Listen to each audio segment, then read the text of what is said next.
अस्सलाम वालेकुम।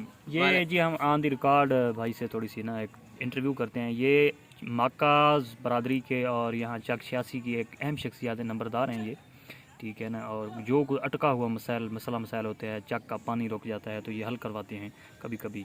तो सर क्या इसकी अहम वजह है कि आप गेम में हिस्सा नहीं लेते? तो कोई कोई आपको यानी कि टांगों में दर्द है, ठीक है, या कि मतलब क्या आप तकलीफ़ क्या है, क्यों नहीं खेलते आप कोई ख़ास वजह बताएं, ऐसी माकूल वजह बताएं जो नाज़रीन को समझ आ सके। जी अस्सलाम वालेकुम नाज़रीन। जी जी जी वो तो पहले भी हो, वो तो पहले भी नज़र आ रहा है। अगली बात करें आप। मेरे पास टाइम नहीं होता। आपके पास टाइम नहीं होता, ठीक है। ये मुठ मार पर खत्म हो चुका है। ये जोड़ इसका काम नहीं करता। ये जोड़ ये दुखते हैं। ये एक मरतबा खेलने आया था वो तो इसकी है ना ये शारक कटी की। हाँ, ये जो नली हम कहते हैं अपनी जबान में। ये देखें यहाँ पे वो निशान भी है, टूट गई थी, ठीक है। तो ये आप भी थोड़ी सी बकवास करें भैया। इसको कुत्ते खिंगे। ये जो है बिलाल है। हाँ ये रैस महर बिलाल मतुजा है। मतूजा नहीं है, ये खुसरा है।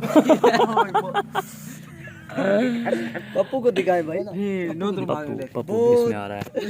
ये देखें भाई, ये देखें इसकी शक्ल देखें। जी जी मनहूस तो नहीं है इतना। मनहूस तो नहीं है लेकिन फिर भी कुछ अच्छे लग रहे हैं। ठीक है, इसने सुबह से मुंह नहीं धोया, उसके बावजूद भी हंस रहे हैं, हंस रहे हैं। हंसने की कोशिश कर रहे हैं। जी आप ये सिरों में फनी दे रहे हैं। ये तीन चार कंगे टूट गए हैं। वो जुमों वाली कंगी नहीं जो बरीक होती है, वो टूट गई है। ये इसकी नहीं अच्छा मैं कोशिश किया गीदड़ की होती करें। हैं। जी जी नहीं, इसकी मीठे हैं जिस तरह ना गधे की पूंछ होती है। ये देखें भाई, आज मेले पे ये गए थे, इसका वो खो गया है। गिरी बेटे था। टोपी मेरी गिरी बेटे। ये जो टोपी कौन पहनी सी वाली टोपी? ये सर वाली। अच्छा सर वाली बता दिया करें, वजाहत कर दिया करें। ये टोपी के नीचे आया हुआ है आज। बस मेरे ख्याल में मैं भी आया वीडियो को यहाँ पर इख्तिताम करते हैं इन्हीं अल्फाज के साथ। लाइक और सब्सक्राइब।